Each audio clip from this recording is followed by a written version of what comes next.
paano ka nakalabas? Hindi. Ay, mainit pa yun. Oh, ginanyan ko na. Tapos, paglabas ko, sabi, help! Help!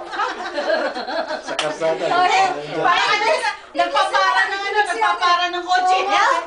Ayan, nire-record na. Tapos, yung babae na ka-uniform ng galing sa Port Washington. Sabi niya, oh, I am a nurse. What happened there? Tapos sabi niya sa akin, no, she's happy. She's driving and she suddenly fell off. And I don't know what happened.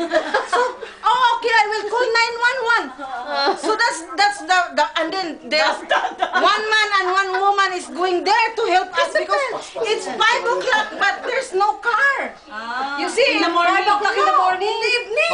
Walang sasakyan. Bihira yun. Ma'am. Bihira talaga. Ma'am. Dahil marami sasakyan sa lugar na yun. Oh. Bihira talaga yung B. Bakit nangyari yun? Yeah. 5 o'clock, tapos wala yun doon sa area nyo? Hindi, sa animal. Saan magagad yun? Doon sa animal nga. Doon sa may Sa animal lampas na ng ako, Kim. animal ako, Kek, bago dumating doon sa bahay na yeah. sa bahay Hindi ka ni naglagay ng bulaklak doon? Hindi naman siya namatay doon, no? Oh, hindi naman siya namatay. Ah, ganun ba yun? Naglagay na kagad ng bulaklak, hindi pa patay. Marami sasakyan eh. Hindi naman siya